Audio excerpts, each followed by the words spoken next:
Everything stated in this video is my opinion and my opinion only. And just like everything else in these cases we discuss here on this channel, everything is alleged.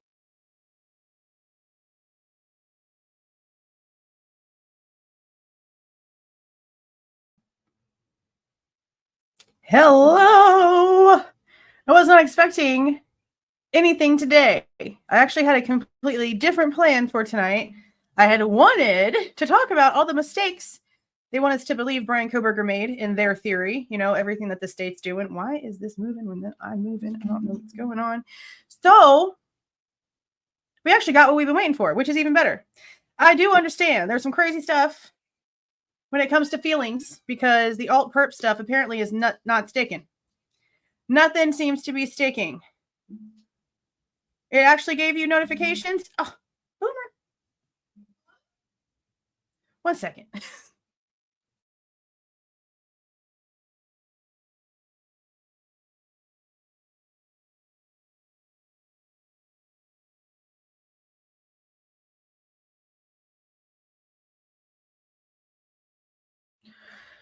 Okay. So yeah, I read like barely anything. I've been running around all day doing a million things. Got home, checked it like I normally do, and saw this and I was like, okay, yeah, this is definitely, yeah. So I'm seeing that he's not letting anything stick, and I'm also seeing, hey, Dinky Dink, I'm also seeing that it's pushed back for like a week, I think, which is fine. I mean, even though I'm on this side of the fence, I want to get there already. I want the evidence to come out. I want the evidence to come out. So we're gonna go ahead and get started. That's why the little free Canva dancing girl starts at the very beginning of this, because I like to try to jump in. So let's go ahead and pull up. Yeah, I can tell. I know you're yelling. I know. Let me go ahead and pull up the docs. Now, I will put the links for these in the description. No, not in the description box. They're always in the description box. As we're going through them, I will have them in the live chat. I still haven't turned on that Nightbot thing because it really made me mad. I know I need to go back and try to, work on that, but it really just was like rude to my members, and I don't like that whatsoever. So, why did this do this to me? Okay, there we go. There it gets a little bit bigger. I'm really going to look into Streamlabs. It's fine. Just take Lily. I'm really going to look into Streamlabs because I really don't like that it doesn't let me have more wiggle room on this screen. Okay, so as you guys can see, we have a 24th supplemental request for discovery from the defense. So on top of what's going on, they're still asking for more information. Go figure, right? Because, people can say whatever they want to. There's obviously more information to be had because we're constantly hearing the state saying, oh, we've got more. Or Ann Taylor says, they just gave us this. So obviously there is more constantly. But 24 is wild. I heard that the average for these is in the mid-20s, though. So I guess it's not too shocking. Then they sealed it, like they always do. Here is the amended court schedule. I'll put this one right here. This is the court schedule doc. And let me go ahead and give y'all this one too. This is the one for the 24th supplemental request for discovery. Again, there's really nothing there, so not really worth clicking, honestly. Okay. This one. Okay. Sealed proceedings with the court and counsel will take place July 28th, 2025 through August 1st of 2025. This is where they're going to start going through all the jury process, and it will commence on August 4th rather than July 30th. So that's really just like not even a whole week, like a business week, really, and continue until a jury is seated. It is estimated that the trial itself, beginning with opening statements, will commence on August 18th and will continue until completed. So only a week. It only pushed back a week. That's not really a big deal. I don't know why he even granted it. I guess maybe we'll read that portion. I didn't really read too much into that. I just saw this part where they gave us the date and figured we would just go over the rest of it in the live. So it'll be interesting. Why the week? Okay. I know which one y'all are probably going to choose, but I'm going to let y'all decide. Put a 1 in the chat to go over the proof of alt perpetrators. Put a 2 in the chat to go over the motion to continue. I already know which one y'all are going to choose. We already have the answer for what's happening with the trial.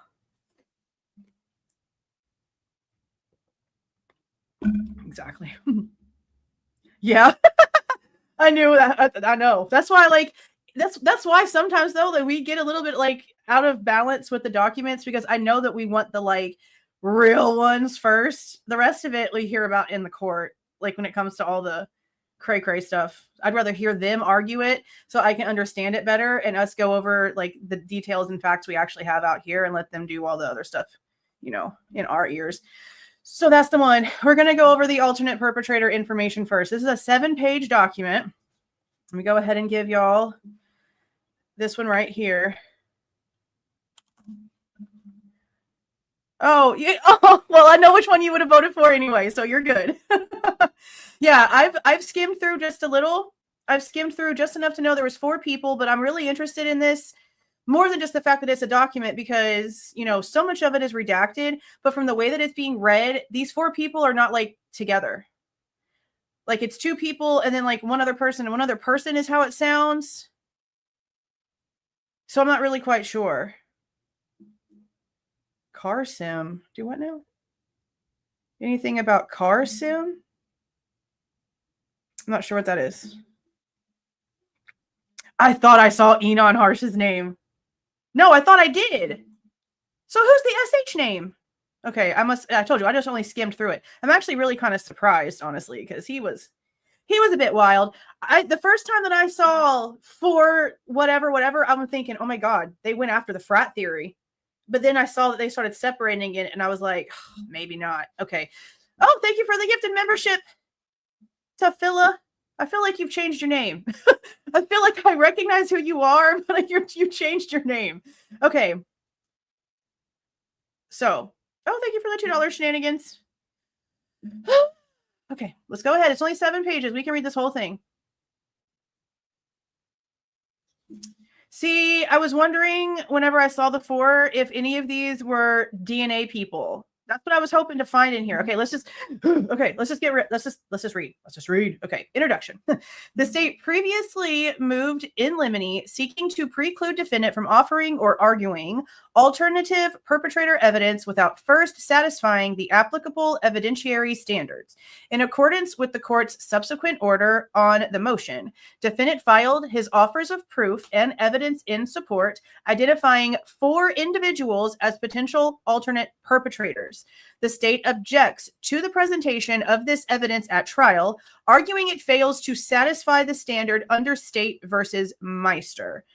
Okay. Maybe this is what somebody said that the Indie Zone channel was talking about, the possibility. Oh, thank you for the gifted membership, Julia. Thank you. Thank you. Congratulations to those who got those. So if the information isn't going to be argued at trial, then maybe she thinks that that doesn't mean that it's getting completely tossed to the side. Because, the way that they word things matters. And if it doesn't have anything to do with Bryan's involvement, then there maybe wouldn't be a reason to argue it. But maybe they're not completely throwing it to the side just yet. Maybe. Let's see what they're doing. The state objects to the presentation. Okay, blah, blah, blah, blah. Under Meister. Defendant conceded at oral argument that at this point, his proffer is not sufficient to pursue an alternate perpetrator theory at the outset of trial, but request latitude in cross-examination of the state's witnesses to try to establish additional evidence to satisfy the Meister standard. This is interesting.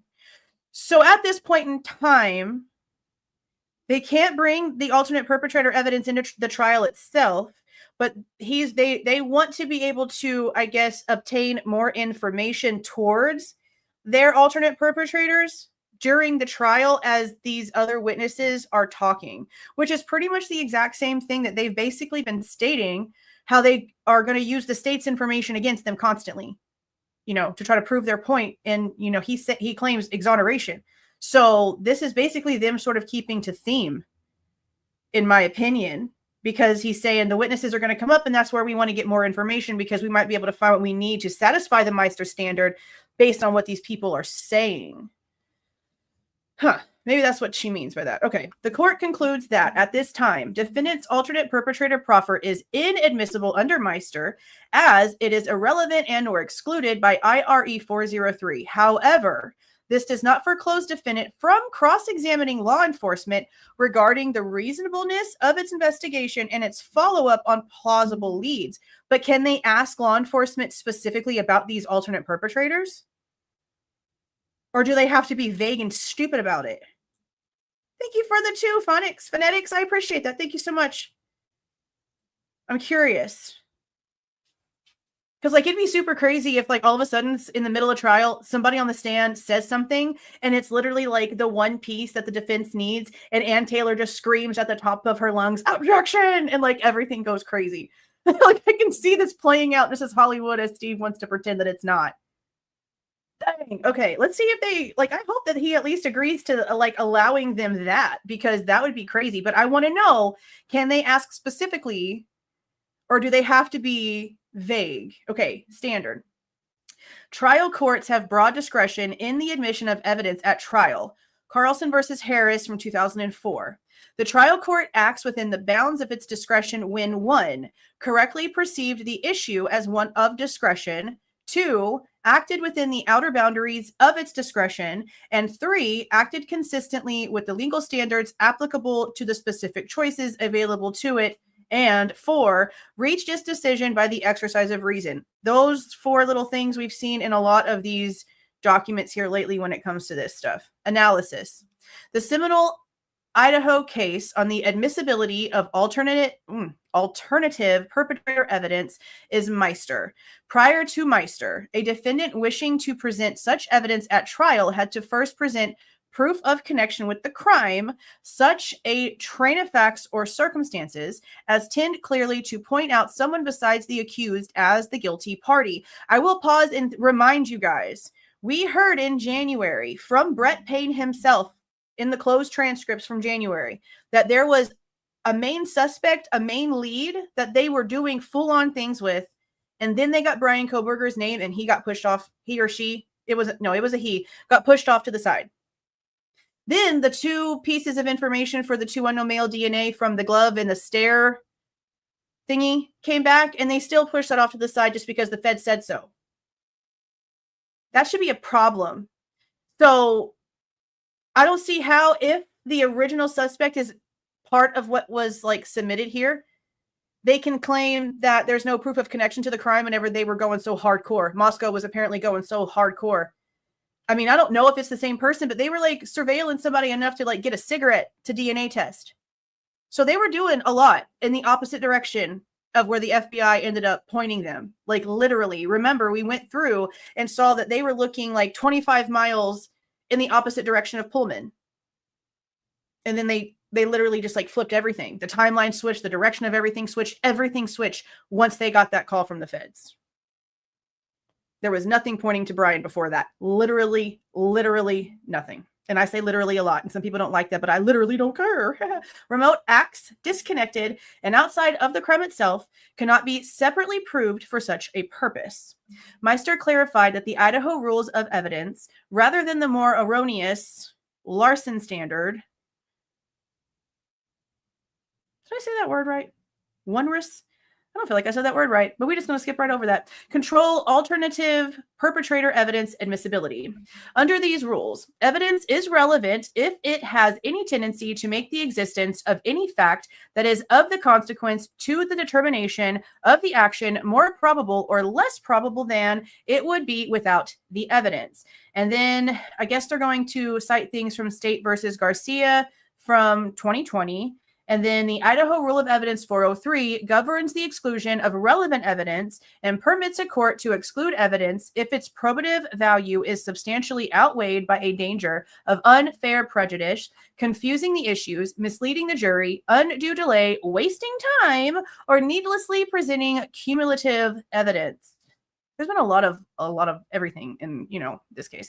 Meister further offered the following guidance on applying these rules in determining whether proffered alternative perpetrator evidence is relevant and admissible. If the defendant proffers evidence which merely tends to mislead the jury that another person committed the crime, where the evidence is not relevant because it does not tend to make the defendant's involvement more probable or less probable, then it is within the trial's court discretions to find the evidence inadmissible. Mere inferences that another person could have committed the crime will most likely not be relevant, and if relevant, will still be subject to the limitation provisions of IRE 403. A defendant has no right to present irrelevant evidence, and even if evidence is relevant, it may be excluded in certain cases.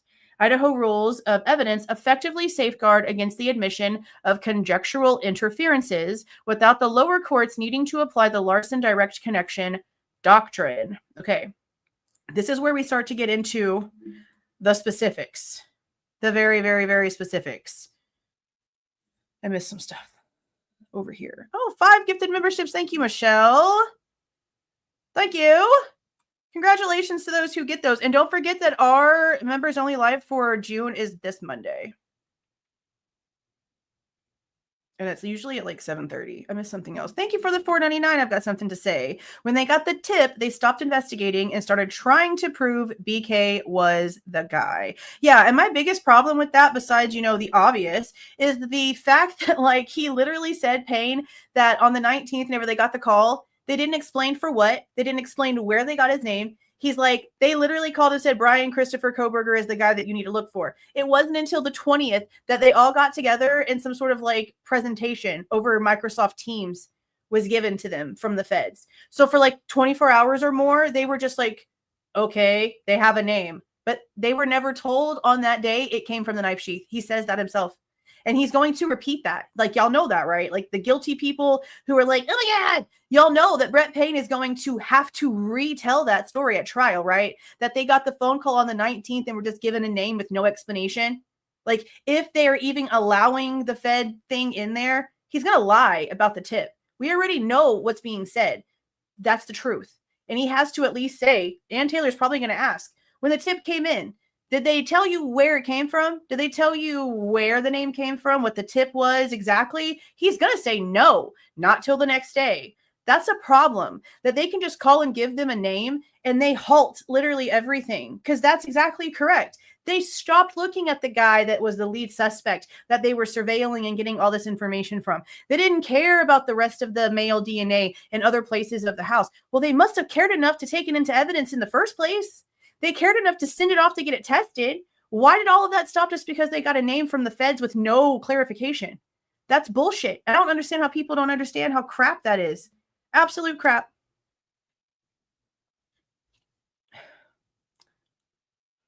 This is my 3 espresso shot coffee. I feel hyper. But I feel like I need to be hyper because I've got a lot of documents to read. And like, I don't understand why they don't like just admit to us that the feds were the ones who literally did everything here, because we already know they did. Like, even in Pennsylvania, they did the DNA, they did all the inventory in Pennsylvania. They took over everything. It's just crazy. Absolutely crazy. Okay. Y'all ready? Here. The evidence defendant has offered, purporting to establish the 4 individuals as alternate perpetrators, objectively fails to meet the Meister standard. There's a footnote.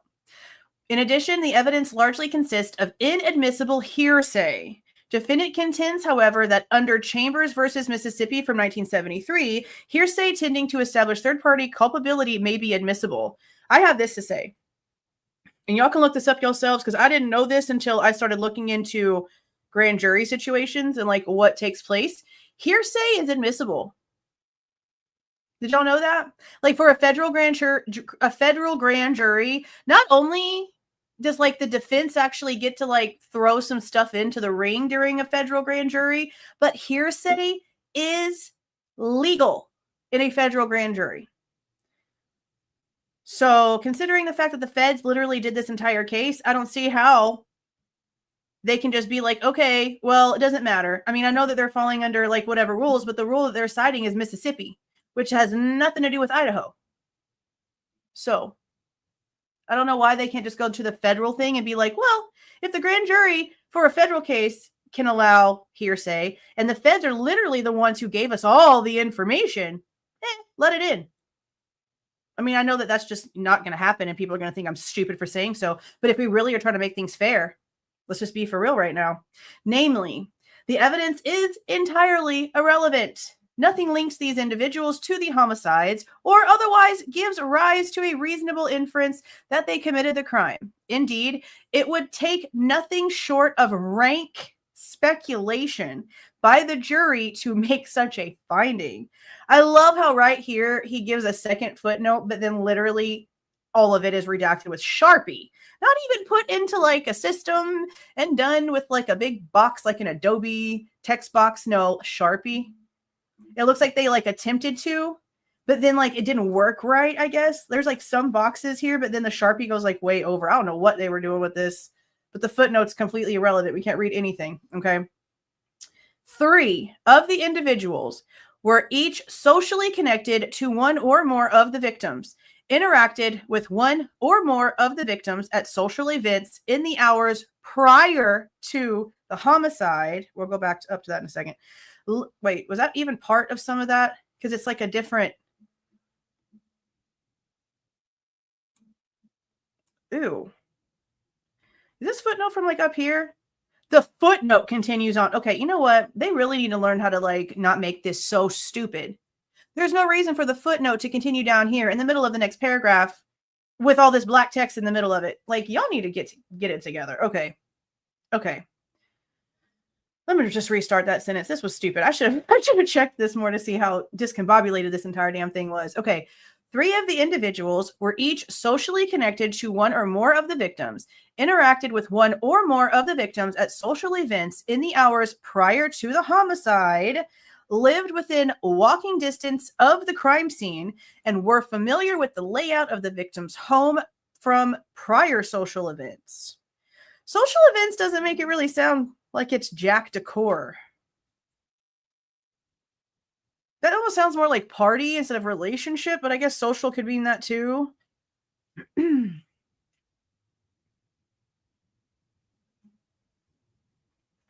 Okay, footnote number 3, let's us read it. Okay. The fact that these individuals lived within walking distance to the crime scene is not probative evidence given that the perpetrator drove a vehicle to the crime scene. You cannot, no. You cannot sit there and say this as a case fact, sir. We have not gotten to trial. Have you forgotten your job as a judge? Are we for real? Further, none of these individuals drove a vehicle matching the description of the suspected killers. So that would automatically take away Jack D, because I'm pretty sure there's like a white car that's similar, pretty damn similar. I wonder if these are the frat guys. Because that would be the only like social event that would make sense here. If this was, what's his last name?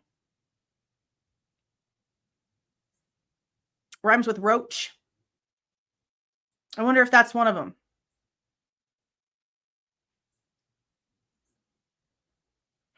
Okay. Let's continue. While perhaps this evidence could suggest an opportunity to commit the crime, which no doubt is an opportunity shared by dozens of other of the victim's social circles, there is no compelling evidence that any of them had a motive to kill the victims, much less physically harm them, or a means to do so. So the fight and everything that was told to Xana's dad for the reason why her and Ethan were home at midnight, none of that matters. Beautiful. Noted. Pathetic. Further, there is no evidence connecting them to the crime scene.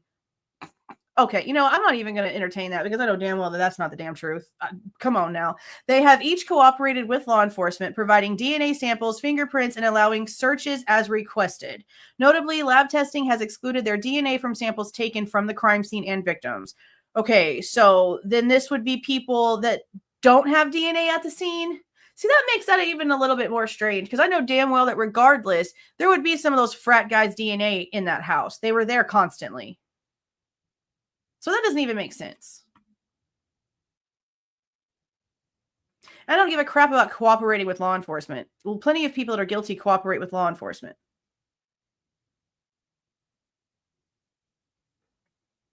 But this also doesn't really mean too much regardless, because the defense is claiming that they have an expert that has proof of direct and indirect cleanup during the 8-hour time, meaning that there's some sort of scientific math that was done on whatever chemicals they were found, and however they degraded or whatever stage they were at that determined when certain things were done. So honestly, DNA, fingerprints and stuff not being there for whatever reason doesn't really mean a lot. Truthfully, the 4th individual did not know the victims, but had a passing connection to one of them while noticing her shopping at a store approximately 5 weeks prior to the homicides. Is that the guy that Kaylee thought was following her at Walmart?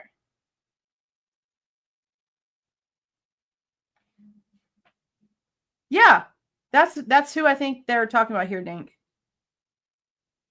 Because in my opinion, it would be the dudes that Ethan got into the fight with. And he really can't say that it doesn't make a lot of sense, especially if he's going to sit here and believe anything that Dylan said, because Dylan even said in the information, in the interviews, she thought that it was one of Ethan and Xana's friends. Well, guess who's Ethan and Xana's friends? The guys that they got into a fight with at the party.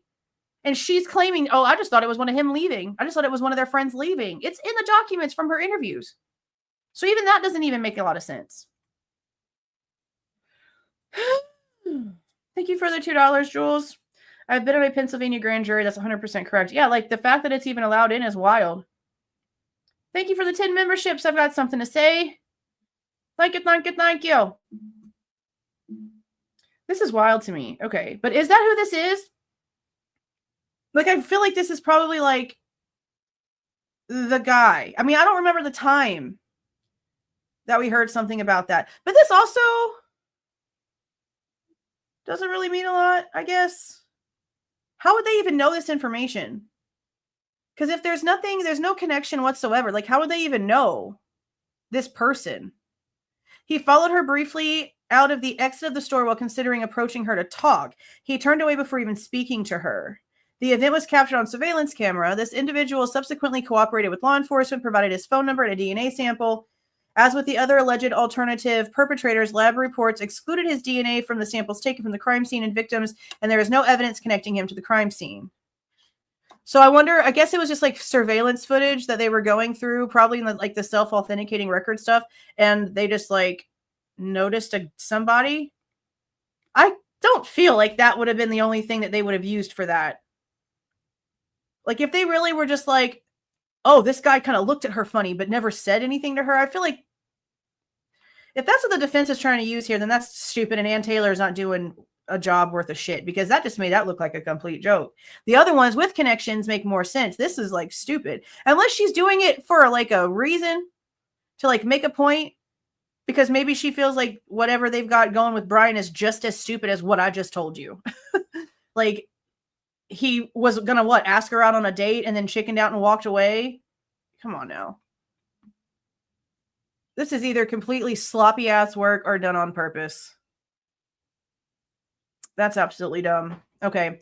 Collectively, defendant's proffer with regard to these 4 individuals fails to give rise to even an inference that they committed the crimes, or otherwise make it more or less likely that defendant was the perpetrator. Therefore, it is irrelevant under IRE 401. Defendant has provided no probative, admissible, significant evidence of motive, ill feelings, means, presence at the scene, or any other connection to the crime that could possibly move the ball to the extent it supports an alternate perpetrator theory. This coffee gave me the freaking hiccups. Okay. Number 5 footnote says, at the state note, none of the 4 individuals drives a car that could be mistaken for a Hyundai Elantra. Well, y'all don't even have the car right. What you mean?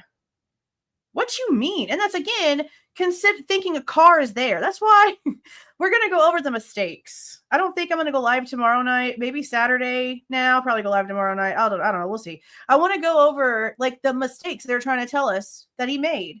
And even the ones that aren't completely confirmed, like the crap that we just heard from Drunk Turkey about whoever he's claiming to have talked to that knows the DDD. Because there's no way. Everything else that's already insane. Then you want me to believe that Bill Thompson's BFF over here literally looked Bryan Kohberger in his whole eyeballs at 4 o'clock in the morning, and he saw her walking up to the house, saw her so clearly that she looked him in the eyes, and then still did something a few minutes later? I'm sorry. That doesn't make sense. The mistakes are piling up already. Like, they were already super stupid. But for real, like, we've read how this person responds to people. I don't feel like he's that dumb. Like, I understand mistakes. 1 mistake, 2 mistakes, possibly, like, things like that could be, no other way around it. You slipped up. That many things. Plus, he's looking somebody in their whole eyeballs right before he goes crazy. Like, I'm sorry. That don't make no sense to me. That doesn't make any sense to me. Okay. Let's see. at best. Defendant's offer of proof can give rise to only wild speculation that it is possible any one of these four individuals could have committed the crimes, which is inadequate under Meister. Again, mere inferences that another person could have committed the crime will most likely not be relevant. In other words, it is not sufficient for a defendant to merely offer up unsupported speculation that another person may have committed the crime, which is all the defendant has done here. Even if there was a shred of probative value in the proffered evidence beyond wild speculation, it is excluded by IRE 403. As the 10th Circuit noted regarding alternate perpetrator evidence, it is not sufficient for a defendant merely to offer up unsupported speculation that another person may have done the crime. Such speculative blaming intensifies the grave risk of jury confusion, and it invites the jury to render its findings based on emotion or prejudice. Likewise here, presentation of the proffered alternate perpetrator evidence would pose a great threat of confusing the issues because it would force the state to defend against a nebulous allegation that perhaps these individuals were involved. This foray would lead the jury astray, turning its focus away. Are we Dr. Seuss? This is crazy. From whether defendant, the only person whose actions are on trial, committed the charged crimes. It also presents a threat of unfair prejudice, as it would invite the jury to blame unrepresented persons for a heinous crime when there is not a scintilla of competent evidence connecting them to the crime. Finally, it would do nothing more than waste the precious time of the jury and the court in what is already a scheduled 3-month trial. Nonetheless, why do you need 3 months? What you need 3 months for? If you've got straight up evidence that he's the one, then why are we not one and done in a week? Why can't you just come out and just tell us why? Why we got to go through all this stupid shit? That's another problem I have with these stupid cases. If you've really got the right cards, put them on the table week 1. Let's get this over with. What's the problem? Oh, because you can't. So you need 3 months to make it look good. That's all this is. Stupid. Nonetheless, the court's ruling does not preclude defendant from confronting and cross-examining the state's law enforcement witnesses regarding the thoroughness of the investigation, particularly in following up on and ruling out leads generally, like the main lead before the Fed called. Indeed, the Idaho Court of Appeals recently found in an unpublished opinion that questioning a detective about failing to follow up on other plausible leads was relevant to alternative perpetrator analysis. We agree with Emerson that a relevant line of inquiry would be to question the scope and breadth of the investigation and to explore on cross-examination whether plausible investigative leads about third parties were ignored or overlooked. Both. They know this already. That's what's making me even more mad about what we know is going to happen when it comes to what Payne is going to be made to say and lie about on the stand when it comes to the tip. That wasn't a tip. Because all of this is included in that. Because it all goes back to the feds. This is so stupid. This is dumb. Okay.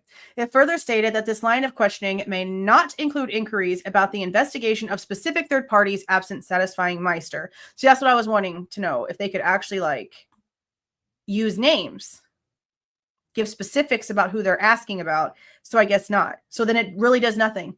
Yeah, they can ask the question about, was there a lead before Bryan? Does anything else come in after Bryan? But when it comes to certain names for all these other things, they can't get any more information. So what good is it? It's just going to lead to appeal information. I don't think it can really do more than that if they can't ask specifics. I don't know. Okay. While evidence challenging the thoroughness and reliability of the investigation might be probative, questioning whether law enforcement investigated specific individuals with no connection to the murder provided no probative evidence. Moreover, with no connection between the evidence and the crime, there is no explanation or justification for the questioning, and it would not help the jury answer the only question in the case, whether Emerson unalived James for that case. The court will apply these same parameters at trial regarding defendant's cross-examination of law enforcement. He may inquire as to the reasonableness of the investigation, including investigating and ruling out other leads. See, that's my thing. They didn't rule out the lead suspect. They just pushed him off to the side and forgot everything that they had ever learned about him and only tunnel visioned on Bryan. How can they just sit there and ignore that? He is not, however, permitted to question law enforcement about the investigation of any specific individual as a potential alternate perpetrator without first raising the matter with the court outside the jury's presence. So why can't they ask more questions very specifically about the main lead?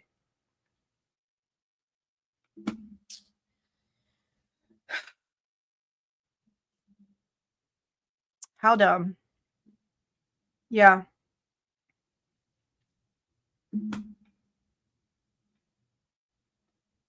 I didn't know that Microdots did any BK case videos. I didn't even know who Microdots was until the Karen Reed thing. And then I found out he's somebody that, or they're somebody who apparently like personally knows John O'Keefe.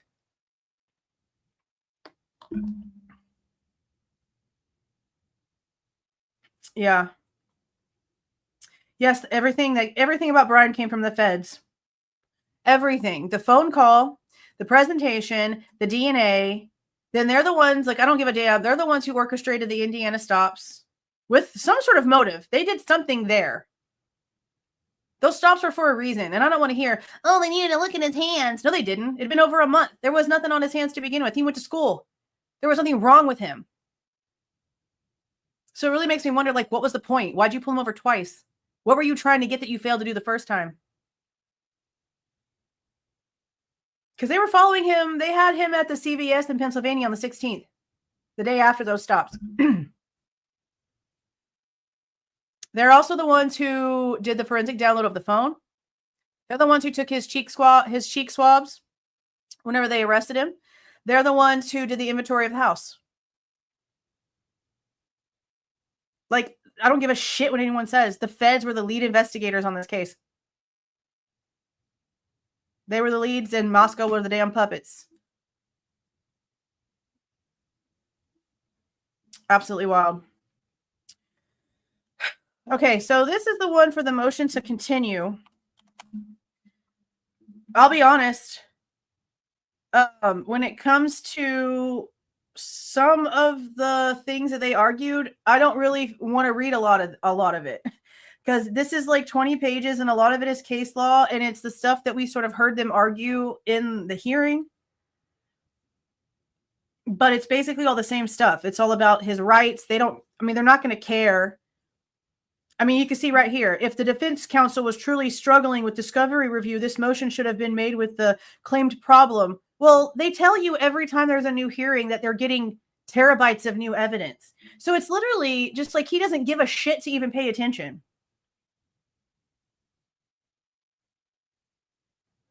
Like, even the state has asked for extensions. So how come he's not acting like this to the state for all the times they've asked for, hey, we need another week. We need another 2 weeks. We got to do this because our expert did this. Where's his to the state?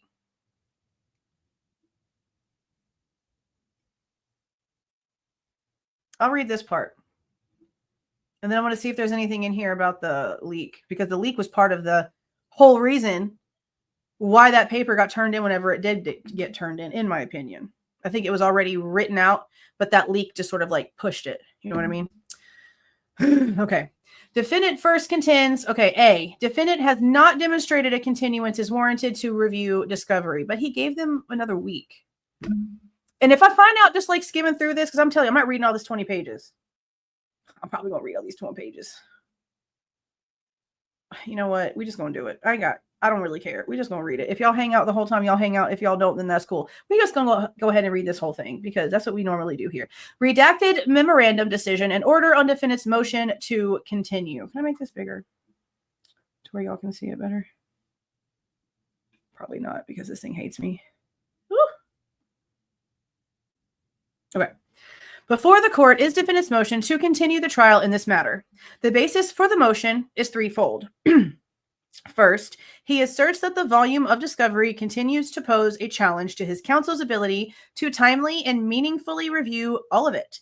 Second, he asserts that there is penalty phase investigation and preparation that still needs to be done. Oh, 1 second.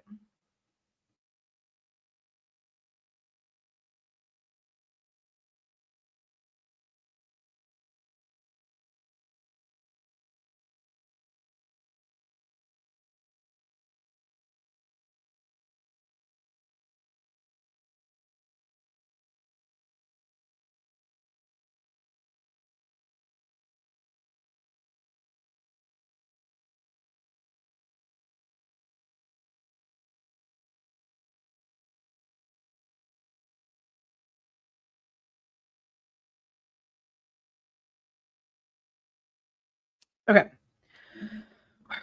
Third, he asserts that recent and forthcoming publicity on this case is highly prejudicial. Maintaining the current trial setting under these circumstances, he argues, will render any conviction and sentence unconstitutional.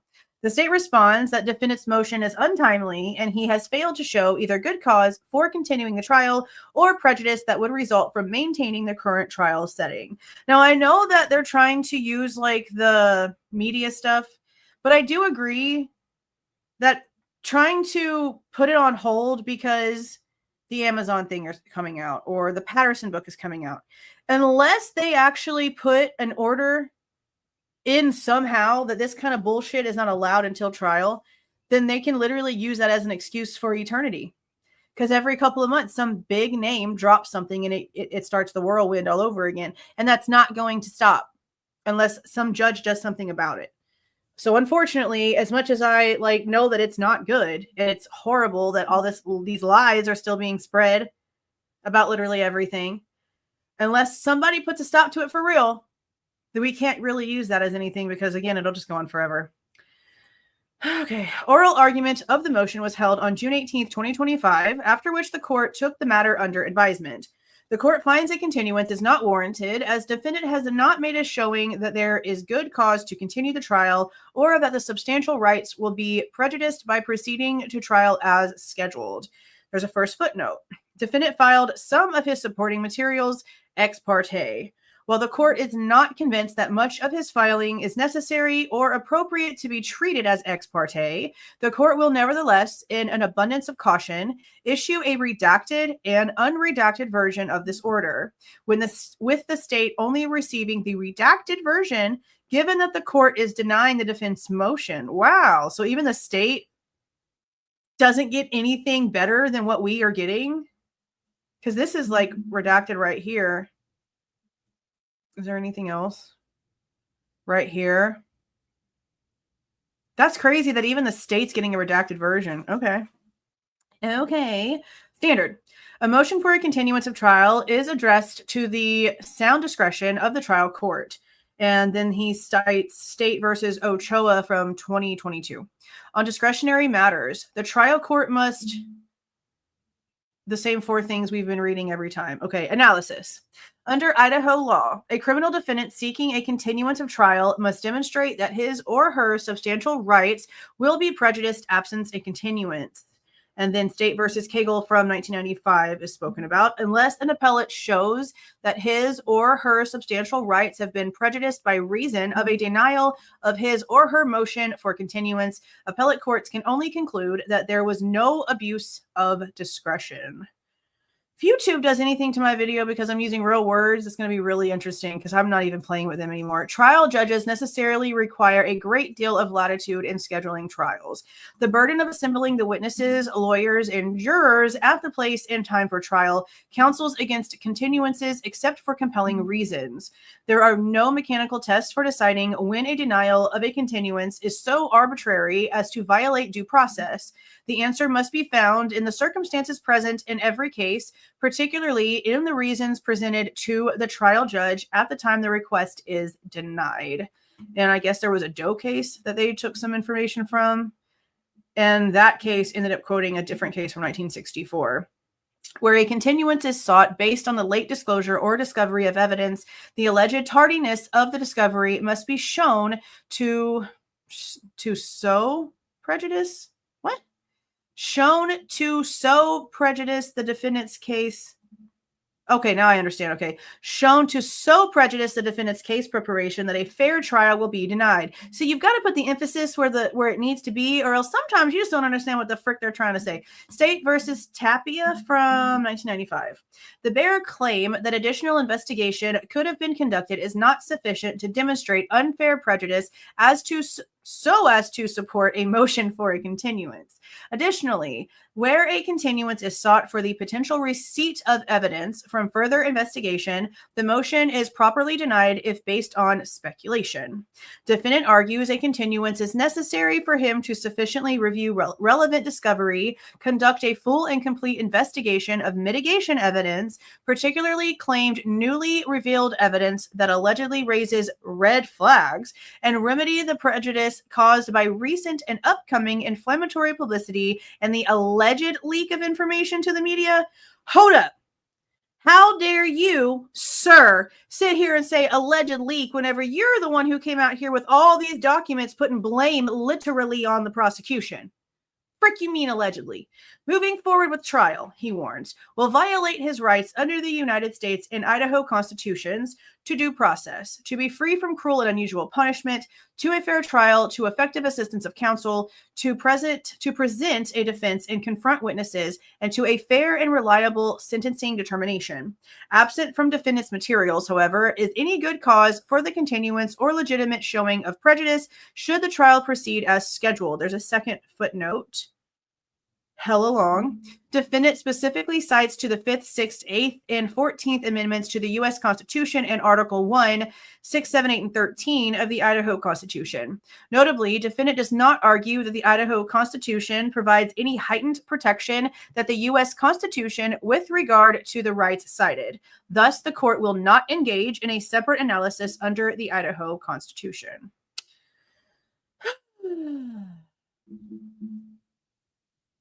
I missed something.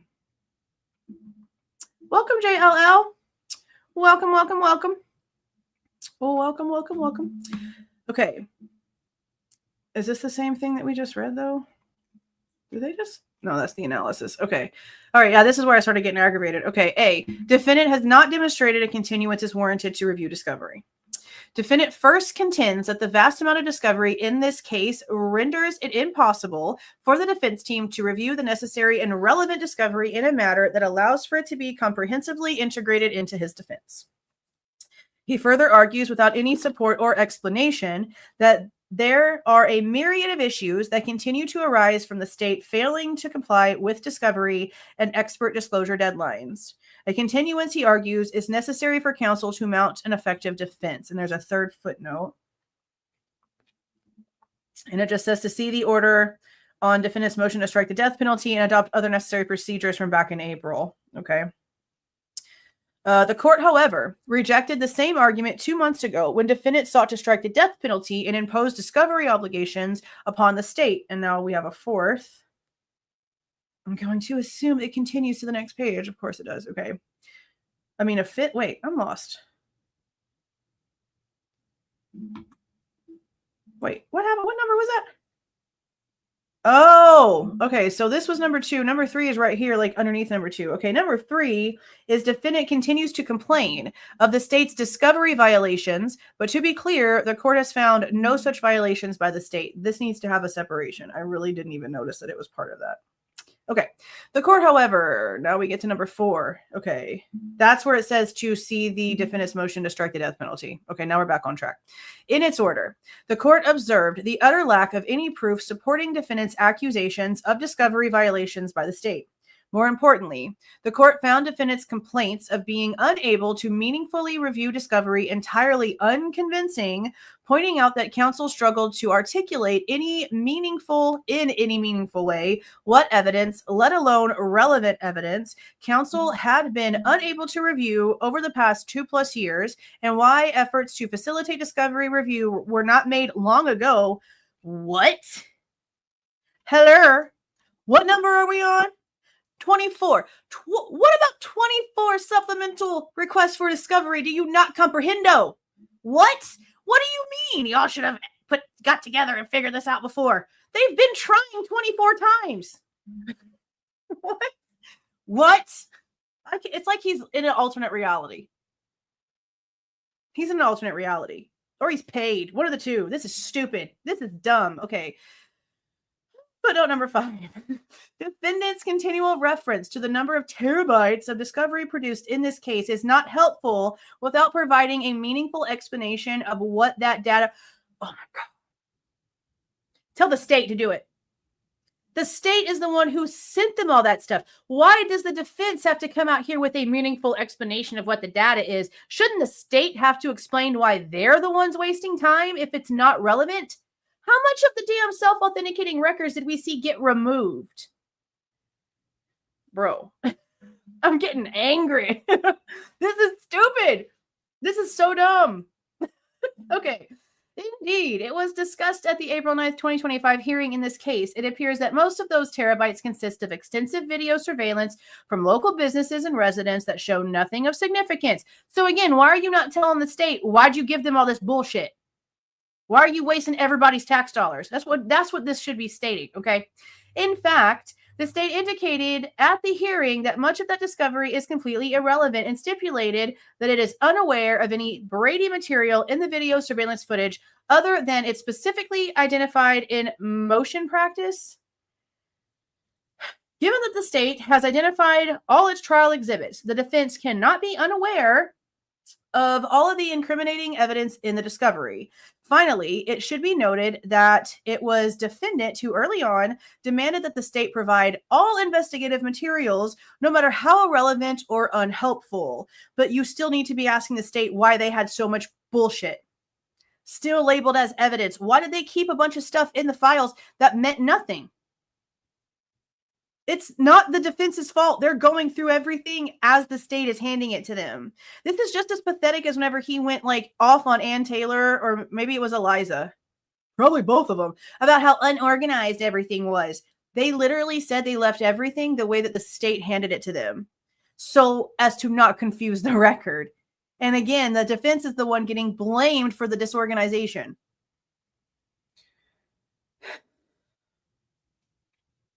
This is so stupid. Okay. Defendant's second round of this argument fares no better. Nothing you have said fares at all, okay?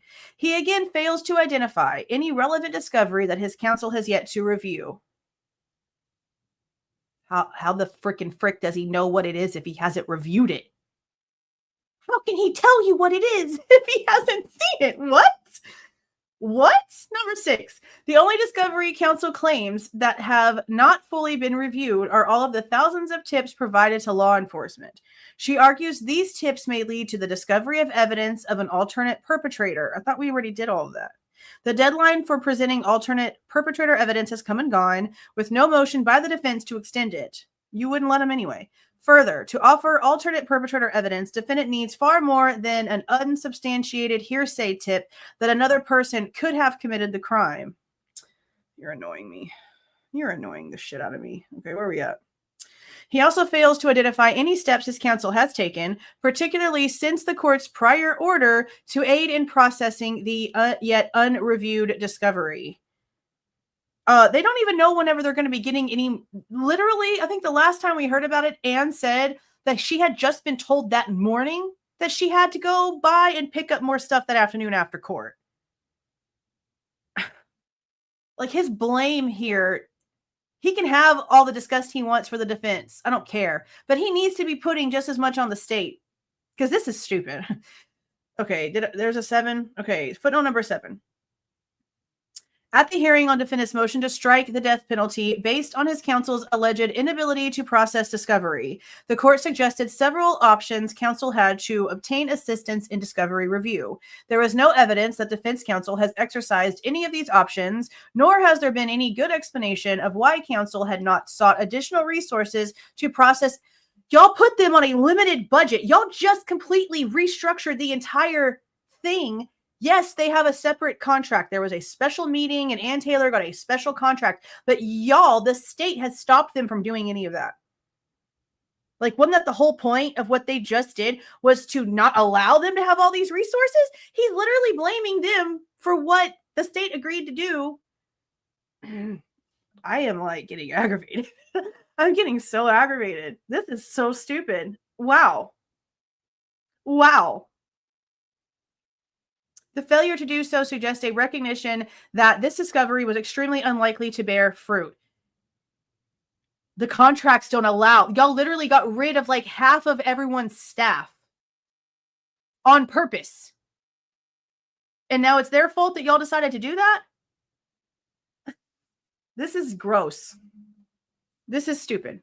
Moreover, he does not explain why he waited to seek a continuance until after discovery closed, expert disclosure deadlines passed, and the pretrial conference occurred. There was a leak that you put responsibility on the state for. Hello? Like, do you forget? Amnesia? Groundhog Day? Like, what's going on with you, bro? If defense counsel was truly struggling with discovery review, this motion should have been made when the claimed problem became apparent, and certainly should have been brought prior to the expiration of discovery, all expert deadlines, in the final pretrial conference. He must be forgetting that the state literally just had a deadline pushed back for them. Instead, defense counsel has robustly litigated this case, retaining approximately 24 experts and a full mitigation team, engaging in extensive motion practice and disclosing witness and exhibit lists with nary a whisper that a continuance would be sought. That's probably not true.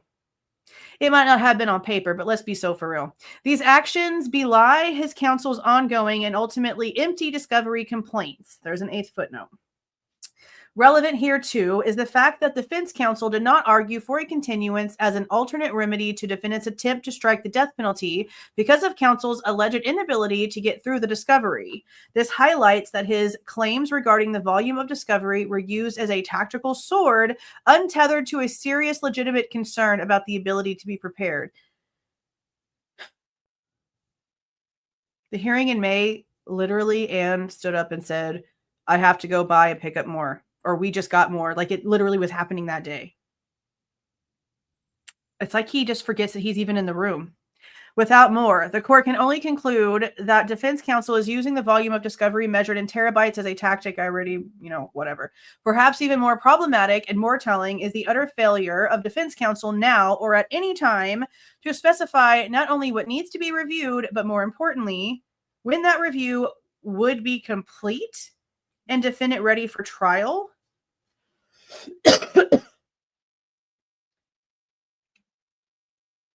They just put a request for more discovery in. How the hell can they answer that question without knowing what is left? And we, again, cannot pretend that there's not more, because literally constantly the state is telling her, hey, here you go.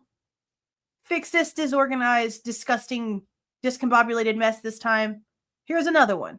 Know you love these. This is stupid. Instead, defendant seeks an unabounded continuance with no apparent plan to complete the review of unspecified evidence that counsel claims it has yet to review. This is not sufficient to warrant a continuance. This was just word vomit and stupidity.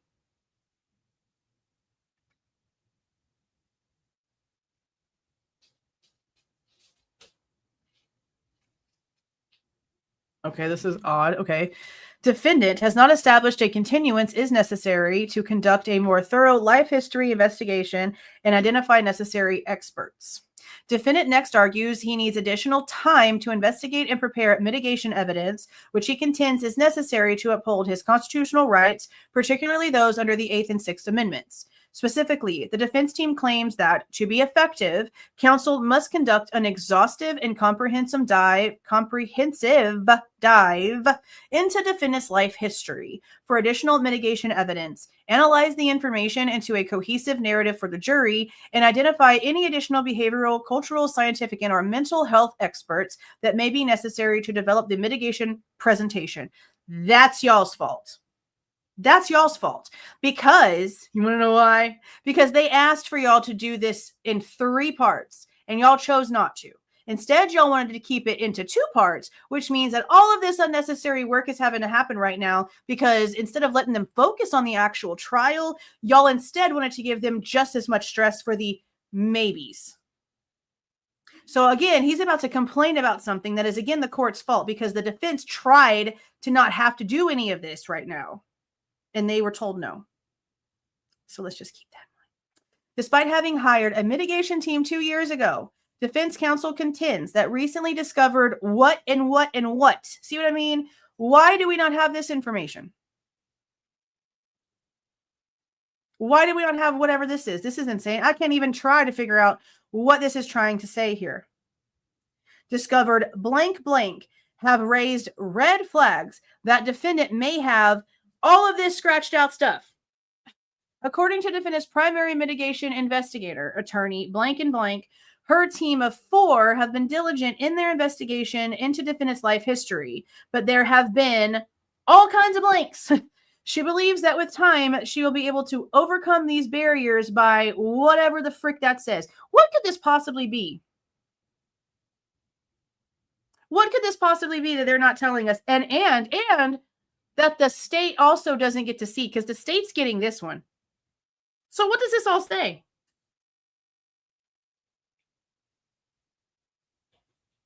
I'd love to know what this says. This must be the ex parte meeting that Steve Goncalves was over on Drunk Turkey talking about right before the Dateline thing. May 20th. Maybe not. I'm gonna have to go back and look at the dates. But I remember he said something about there was an ex parte situation happening that the state didn't know about. Defendant has not demonstrated a continuance to accommodate further investigation is constitutionally required. Well, you think all the loopholes that the feds broke is constitutionally unimportant. So maybe you should just shut up about the Constitution, because you seem to be a little bit confused about like morals and ethics, just top point. The Eighth Amendment requires that a capital defendant be allowed to present all relevant evidence in mitigation. State versus Payne in Idaho from 2008 and Eddings versus Oklahoma from 1982. Jury must be allowed to consider all of a capital defendant's mitigating character evidence. In addition, a capital defendant has a Sixth Amendment right to a fair trial and effective assistance of counsel in both the guilty and penalty phases of a capital case. And it cites Strickland versus Washington from 1984. A defendant points out, defense counsel is constitutionally required to conduct a thorough investigation in preparation for the penalty phase of a capital case. And then it cites State versus Dunlap from 2013, where they cited Porter versus McCollum from 2009. Presentation of some mitigating evidence, even if strong, is insufficient if other mitigating evidence is available upon reasonable investigation. And that comes from Ropilla versus Bird from 2005. The assertion that counsel needs the continuance to conduct an exhaustive and comprehensive dive into defendant's life history for additional mitigation evidence overstates the extent of his counsel's constitutional obligations. Counsel's investigation into mitigation evidence must be reasonable. The Idaho Supreme Court and the United States Supreme Court hold that defense counsel is not required to investigate a defendant's entire life in order to present constitutionally sufficient mitigation evidence. And this is State versus Roe from 1998. And the ninth footnote. The Idaho Supreme Court reiterated its principle in State versus Dunlap. Okay. And then talks about State versus Hall from 2018. I should have paid attention to where that was. I feel like it was down here somewhere.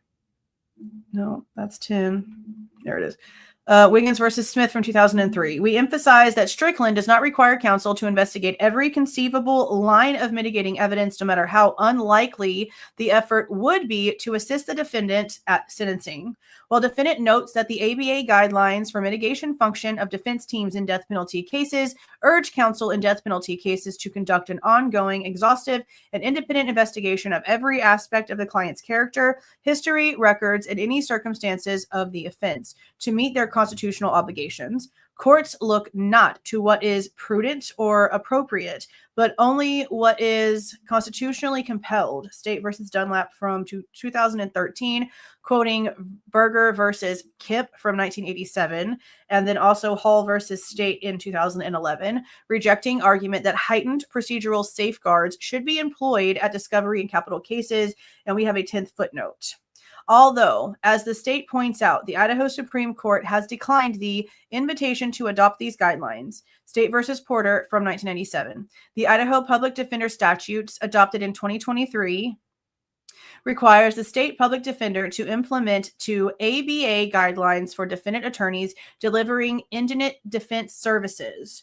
Further, the U.S. Supreme Court has recognized that ABA guidelines for defending attorneys are guides to determining what is reasonable. Wiggins versus Smith from 2003, and says also to see Cullen versus Penholster from 2011. Beyond the general requirement of reasonableness, specific guidelines are not appropriate. In other words, the ABA guidelines are not dogmatic code. They are simply roadmaps to aid counsel in complying with their obligations of representation. Okay, so where was I? Over here. Roe, a capital case, is instructive here. On post-conviction, Roe argued her counsel was deficient because they failed to perform an adequate investigation into Roe's background in search of mitigating evidence. Specifically, Roe argued counsel should have investigated her life from birth to the sentencing hearing, that counsel were deficient in presenting her mental health workup. The court rejected this claim, holding that counsel was not required to investigate Roe's entire life in order to objectively and reasonably present Roe's mitigation evidence. The court further noted that great lengths counsel underwent to investigate and present mitigating evidence from several of Roe's friends, health and welfare records, letters from friends and family, and Veterans Administration records concerning Roe's husband's previous injuries in the couple's relationship. Okay. The investigation defendants experts have undertaken over the past 2+ years far exceeds that in Roe, and in fact readily appears to satisfy the relevant ABA guidelines cited by defendant. And there's a footnote we'll get to first. In its opposition to defendant's current motion, the state appended 2 tables that cross-reference the list of tasks defendant has identified from the ABA guidelines with the actual record in this case. These tables demonstrate that the guidelines have been amply satisfied. And then it has a list, okay? It includes, but is not limited to, defendant's PhD education record, so kindergarten through whatever his last day was at WSU, including coursework, interviews, and correspondence. Defendant's mental health and medical records, including whatever this is. Records related to a childhood car accident. Defendant's employment records. Mental health, education, and employment records of defendant's sisters. Mental health records of defendant's parents. Father's military records and Social Security records. Court records from multiple generations of Kohberger's family on the paternal side, VA records, and death certificates from maternal and paternal uncles.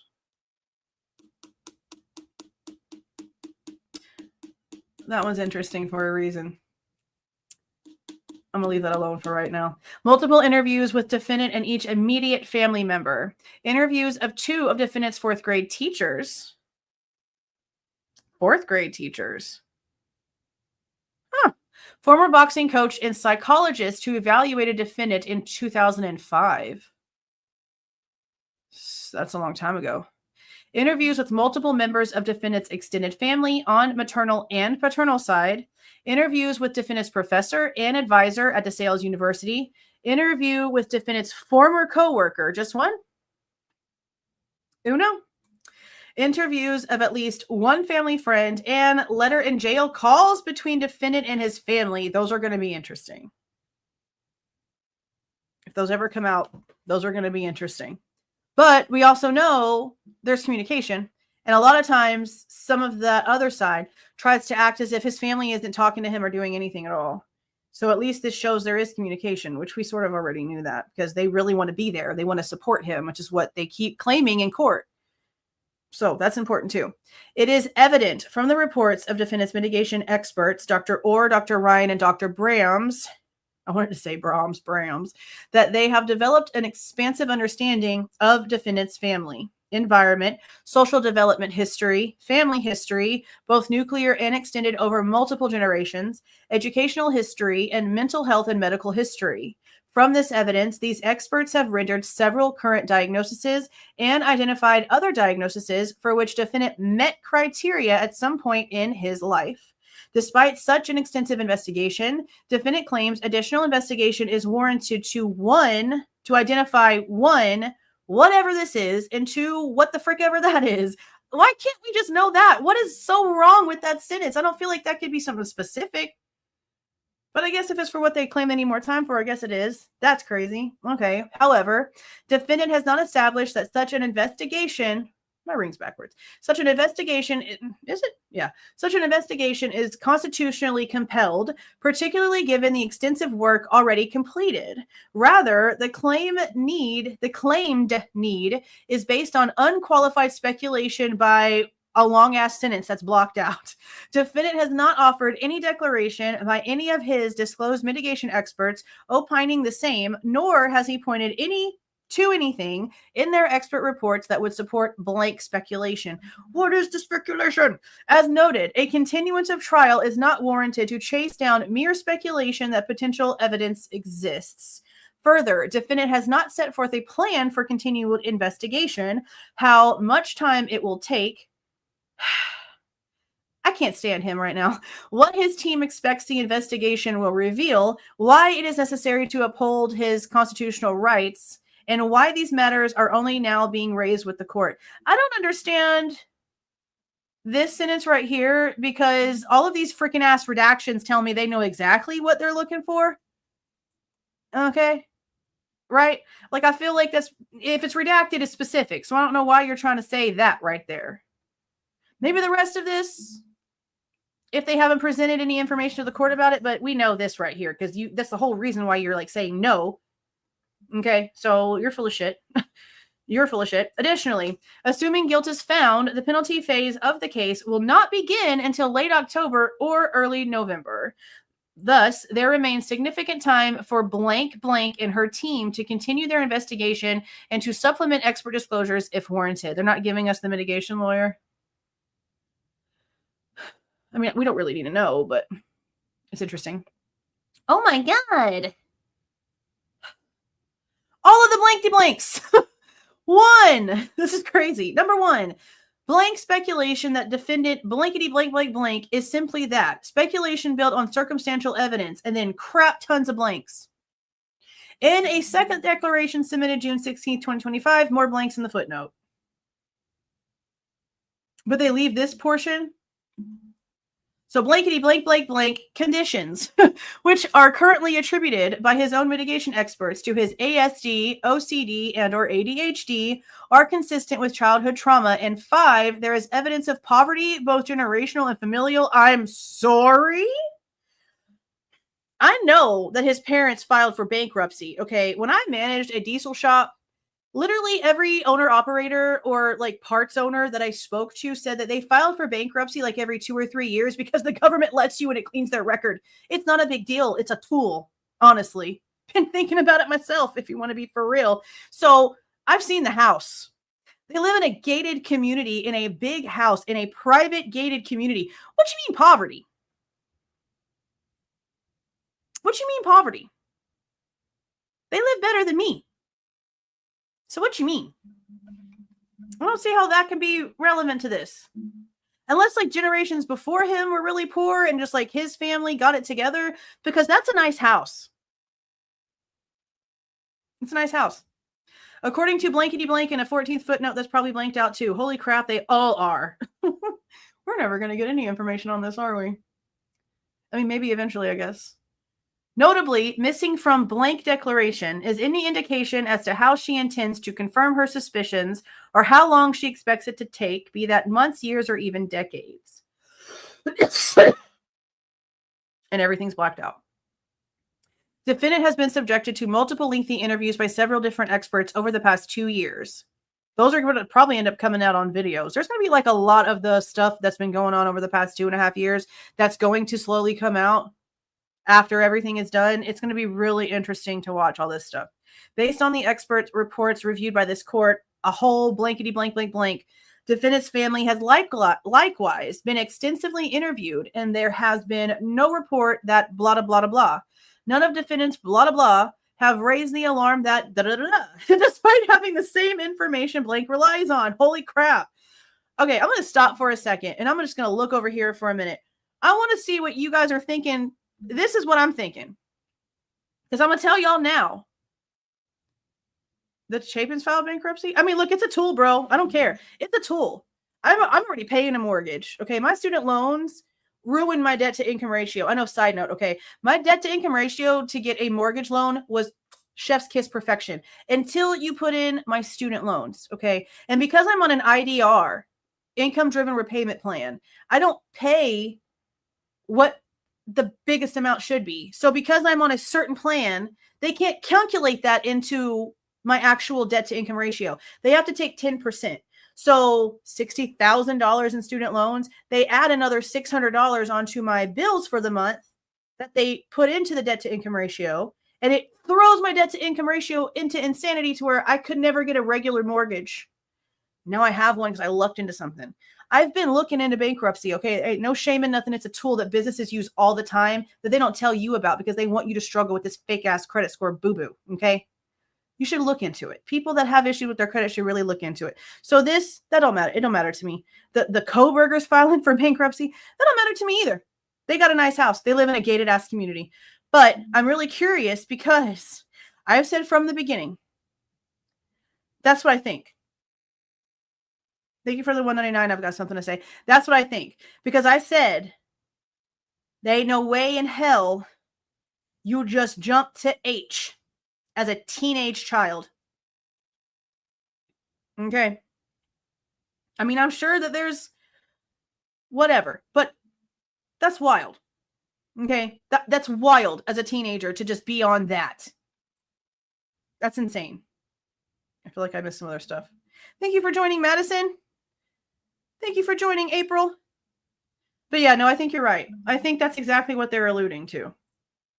And I think that they are getting information from the other family to try to see if maybe somebody has similar stories to what they're claiming is happening here, and that it's not being corroborated or collaborated, however the freaking word is. They're not getting it. No, he did not. I haven't had a single red penny taken off of my student loans. I've seen plenty of Twitters. No, not mine. That's what I said. You don't go from Smirnoffs and Smoky to okay, I'm sorry. No, something isn't right there. So I've always thought, I've always thought there was something. Just because something happens in someone's childhood does not mean it's family. Okay, we'll put that, because somebody who's caused a lot of harm in my life was harmed as a child, and it wasn't, I mean, his parents didn't give a hot damn about him, but the person who did the physical harm to him was a neighbor in the neighborhood. So just because there's a possibility that something did happen doesn't necessarily mean that it was somebody that is family to him. But yeah, it does kind of. No, it's not gonna. Bankruptcy doesn't do anything with the student loans, but it'll help my other stuff that's been on there since my marriage from 1,000 years ago. That's just rotating everywhere. But yeah, it's not always family. Most of the majority is the statistics true, but not always. Okay. Okay. Instead, it is an invitation for a perpetual continuance. More importantly, aside from the whatever, all of this information has been available and documented in the record for months. Then why are we getting all the blankety blanks? Yet again, the defendant is only now moving for a continuance for further investigation into blank. Unsupported suspicion smacks of tactical gamesmanship and delay. Absent more compelling evidence that blankety blank plan for uncovering it in a reasonable timeline to do so, and there is no constitutional basis for further investigation, particularly on an open-ended basis with no plan to bring the matter home. They even redacted the title of the next point.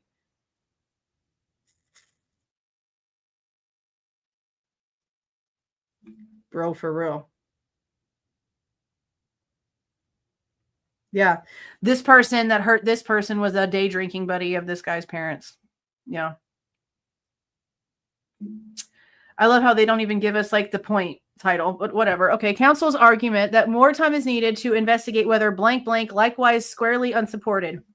Well, I don't know, Judge. I guess I can just take your freaking word for it. Jesus. Defendant has never moved for an extension to his disclosure deadline for penalty phase experts so as to allow further opinions in this regard. Nevertheless, blank, who again is not even marginally qualified to opine, blankety blank. What?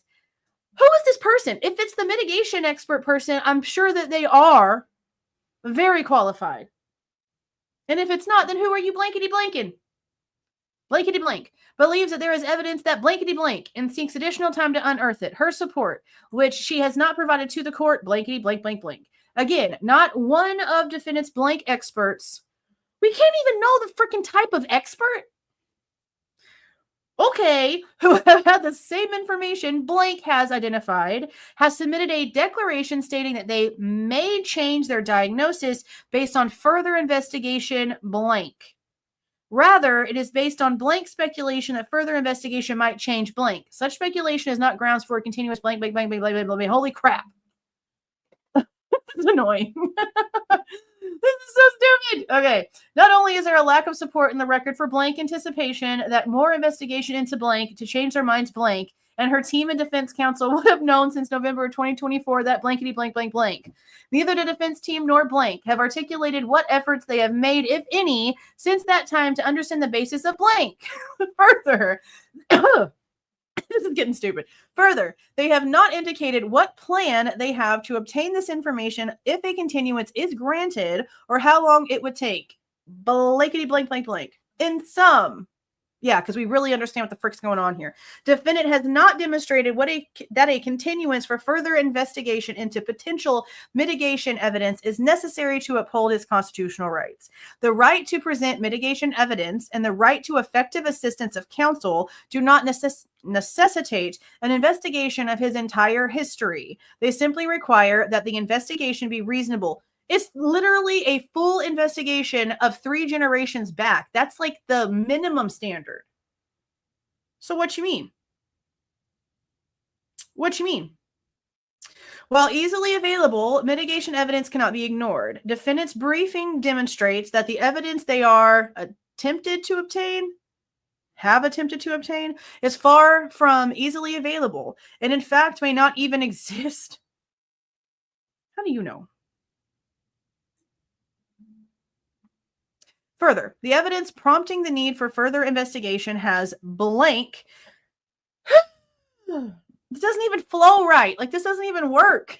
Blank, been available for months, yet it is only now the defendant seeks a continuance. This tactic seems geared towards achieving delay rather than a good faith effort to obtain meaningful mitigation evidence. Moreover, the defendant provides absolutely no plan for how further investigation will proceed, who will be interviewed, or how long it will take. I feel like it's all in the blankety blanks. The Constitution does not demand, and this court is not willing to continue the trial indefinitely to allow the defense team to embark on a fishing expedition, pulling at every conceivable thread in defendant's familial tapestry. Counsel's assertion that they will be better prepared with more time and more evidence is an assertion shared by every lawyer involved in a trial. At some point, and particularly after 2.5 years of investigation, the defense team must be satisfied with what they have, which in this case is extensive. 19th footnote. Blankety blank blank blank. However, this does not mean that the investigation into mitigation evidence has been unreasonable. This simply means that the investigation as it regards blank did not bear all of the fruit blank or defense counsel speculated it might bear. Further, blank has provided no basis to believe that blankety blank with more time or that they may be the source of yet uncovered mitigation evidence. 19. Okay. In addition, while the crime's victims' rights to a timely disposition under Article 122 of the Idaho Constitution and IC 195306 do not trump defendants' federal constitutional rights, they provide an additional justification for proceeding with trial as scheduled. For these reasons, a continuance is not warranted, but you gave them a week. Okay, number 20. Federal constitutional rights trump state constitutional and statutory rights. U.S. Constitution, Article, I'm not going with Roman numerals. This Constitution and the laws of the United States, which shall be made under the authority of the United States, shall be the supreme law of the land. Okay, cool for you. Cool for you. Okay, C. Oh, we can actually read this one. A continuance is not warranted due to pre-trial publicity. Okay, here we go. I'm really mad that he just said alleged leak whenever there's physical documents where he's putting all the blame on the state. So that's just wild to me. Defendant next seeks a continuance due to recent inflammatory pretrial publicity. On May 9th, 2025, approximately 3 months before trial is set to begin, Dateline NBC aired a 2-hour episode about this case. Okay, the 9th. So before the 20th. Okay. The episode included details and materials about the case which, if true, are not publicly available and which promote a narrative of guilt. Defendant also advises that on July 9th of 2025, it's like a week and a half from now, 2 weeks or so, Amazon Prime Video is planning to release a 4-part docuseries about the homicides. And on July 14th, 2025, so 5 days later, crime author James Patterson is set to release a book he wrote about the same. Defendant contends that this media coverage so close to trial threatens his rights to a fair trial by an impartial jury, which can only be ameliorated by a continuance. In addition, defendant argues that a continuance is necessary to investigate the source of the leaks to the media and impose accountability. The court does not agree that either argument compels a continuance. See, I asked, like, can they do this without knowing where the leak came from? But the leak doesn't really have anything to do with the actual case facts, so I figured that they could. But he can't sit here and argue about the defense wanting this investigated whenever he's the one who started the investigation. You know what I mean? So, again, I feel like he's just full of shit. Okay. Defendant's right to a fair trial is not denied by the pre-trial publicity, which is not likely to subside with time. The Sixth Amendment to the U.S. Constitution affords all criminal defendants the fundamental right to a fair trial, and they cite Strickland versus Washington from 1984.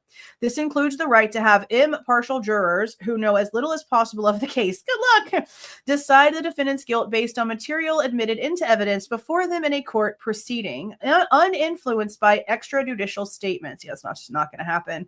The trial judge has an affirmative duty to minimize the effects of pretrial publicity. And you're doing nothing. You're doing nothing. And cool, freedom of speech, freedom of press, blah, blah, blah, blah, blah. There has to be exceptions. I don't see how, like, the Supreme Court doesn't create just like a law that says, no, until we get to the proof and until the facts are actually out in a trial, you're not allowed to come in here and do any of this. Because they do it to where it's a matter of fact. They don't do it to where you can keep an open mind. The way that they come at the story is that this is the story. Nothing is going to change it. This is what happened. And that's crap whenever we haven't seen any of it. I don't understand how it's even, like, allowed just in general. It shouldn't be allowed at all. In Shepard, relied upon by defendant, the United States Supreme Court recognized the adverse effect inflammatory publicity has on the ability to obtain an impartial jury and strongly urged trial courts to act quickly and forcefully in addressing such publicity. Are you? Doesn't seem like it. The court further advised that where there is a reasonable likelihood that prejudicial news prior to trial will prevent a fair trial, the judge should continue the case until the threat abates or transfer it to another county not so permeated with publicity. Well, Amazon is all over the world, so good luck. This statement from Shepard, however, must be read in context. The media coverage in this case is far different from the present here. In Shepard, news reporters extensively covered the story of Sam Shepard, who was accused of bludgeoning his wife that was pregnant. Jesus Christ, the court examined the extensive media fanfare surrounding the case, noting Shepard was not granted a change of venue to a locale away from where the publicity originated, nor was his jury sequestered. For months, the virulent publicity about Shepard and the situation had made the case notorious. Charges and countercharges were aired in the news media besides those for which Shepard was called to trial. In addition, only 3 months before trial, Shepard was examined for more than 5 hours without counsel during a 3-day inquest, which ended in a public brawl, like an actual fight. The inquest was televised live from a high school gymnasium, seating hundreds of people. This is wild. Furthermore, the trial began 2 weeks before a hotly contested election at which both Chief Prosecutor Mahone and Judge Blythen were candidates for judgeships. Holy crap, holy, that's wild. The court found there was no doubt that this deluge of publicity reached at least some of the jury, given that when the jury was questioned for the only time, 2 jurors admitted in open court to hearing the highly inflammatory charge that a prison inmate claimed Shepard was the father of her illegitimate child. Holy crap! This story is insane. Nevertheless, the trial judge rejected request by defense counsel for the jurors to be asked whether they had read or heard specific prejudicial comments about the case. Further, the jurors were subjected to newspaper, radio, and television coverage of the trial while not taking part of the proceedings and were allowed to go their separate ways outside the courtroom without adequate directions not to read or listen to anything concerning the case. The judge gave suggestions and requests to the jurors at intervals during the trial to refrain from commenting upon the case, but the jurors were thrust into the role of celebrities by the judge's failure to insulate them from reporters and photographers. Bedlam reigned at the courthouse during the trial, and newsmen took over practically the entire courtroom. Holy crap-a-moly. That story sounds wild. We might actually have to, just because it sounds insane. The court reversed Shepard's conviction? Is it? Oh, this is the one they were talking about that actually, like, the press actually was a problem. Holy crap-a-moly. Okay.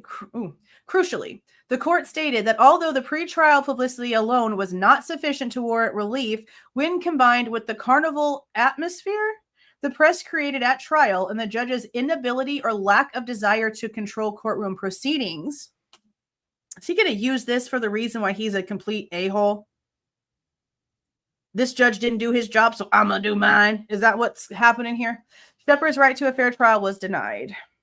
Pretrial publicity, even pervasive adverse publicity, does not inevitably lead to an unfair trial, according to Skilling versus United States from 2010. If months of virulent pretrial media coverage was not enough to deny due process in Shepard, it is certainly not enough in this case, where the media coverage has been far less pervasive.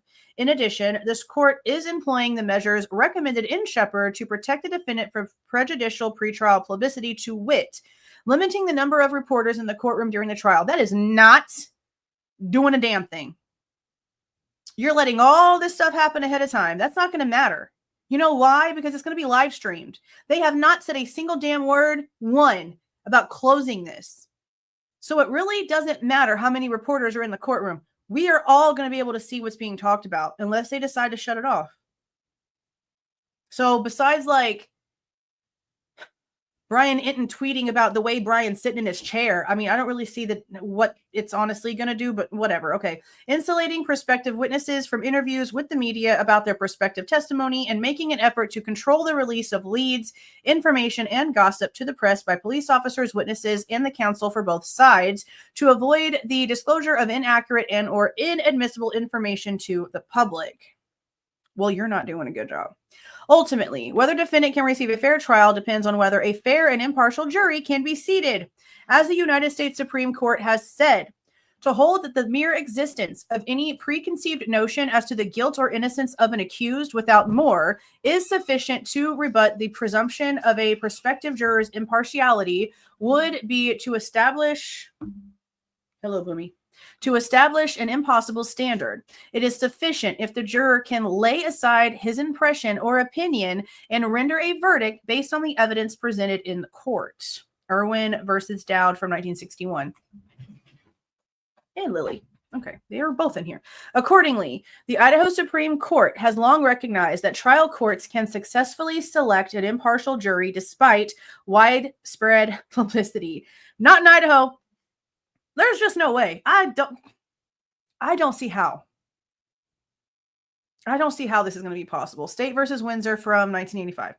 In State versus Federley, a capital case, the Idaho Supreme Court disagreed that the defendant's claim that extensive publicity prior to trial deprived him of the opportunity to be tried before an impartial jury. Because each juror was extensively questioned to determine the degree of their exposure to the pretrial publicity, the court found the defendant's rights were preserved. In the defendant's subsequent habeas case, the Ninth Circuit examined at length the entire process. Notice I'm skipping over that word because I'm just really tired of saying it wrong. The entire process, and found no prejudice, even though on the day of jury selection, the case was covered on the front page of the local newspaper as well as on the TV and the radio. And that was in 1998. With the measures the court has already put in place to protect defendant against the pretrial media coverage. What? You've done nothing. You've done absolutely nothing. What you mean? Some gag order from a judge 5 judges ago, pretty much? Like, who cares? For real? You've done absolutely nothing. There's no reason to think that an impartial jury cannot be selected. 21. In his reply, defendant argues that the allotted time is not sufficient for... Oh, here we go. Voir dire. Okay. Given the vast media coverage, the court recognizes that more time may be needed and has built in additional days for this purpose. Okay, well, fine, but there's just no way. There's no way they're not going to find anyone who hasn't heard of this at all. And I know that that's going to be like impossible, and you can still be put on a jury with knowledge of the case already, like at hand, if you can be, you know, unbiased and objective. We see how it is here. Okay. What do you think it's like in person? I don't see how this is going to be possible, but I guess we're just going to have to see what happens. Cause like, what are we supposed to do about it besides just wait and see what happens with the measures the court has already put in place, blah, blah, blah, blah, blah. Where's my spot? Where's 21?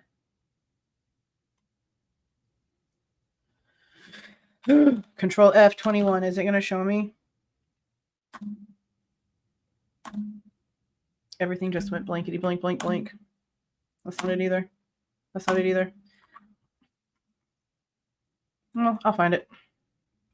I need to start marking these stupid little footnotes because I never can find them again. Ever, ever, ever.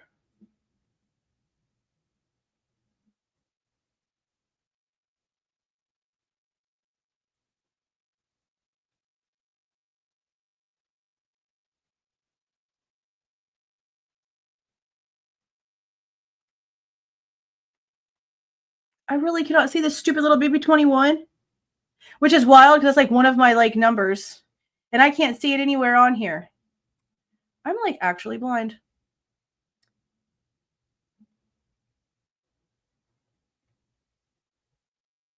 I am actually blind. This is wild. I'm just going to start right here. Oh, right here. Haha. Yeah, right here. I'm going to start highlighting them. I'm like ridiculous. Okay. In addition, while continuances may be appropriate if pretrial scrutiny is reasonably expected to fade with time, it's not. It is an ineffective tool where publicity is such that there is no reason to anticipate. They're missing a word. That it would subside by any delay, which would not put off the trial indefinitely. In United States versus Marino Morales, the Court of Appeals for the First Circuit noted the denial of a motion for an indefinite or substantial continuance predicated upon widespread adverse pretrial publicity about a defendant is all the more warranted when, as here, there is sound reason to believe that the defendant will continue to be a controversial publicity-invoking figure, and hence that there is little assurance that the passage of time will result in an abatement or subsidence of critical publicity in the foreseeable future. It's not. It's not. That's what I said earlier. It's not. The court observed that the Sixth Amendment's guarantee of a speedy trial is one to which the government and society, as well as the accused, has a claim, and stated that society cannot be utterly deprived of the right to prosecute and try someone for a crime within a reasonable time merely because of widespread community knowledge. Gilday versus Callahan from 1994 is what they are citing here. Denying continuance upon finding no reason the intense public interest in the case would abate, which is, they talked about that in the hearing. I'm pretty positive.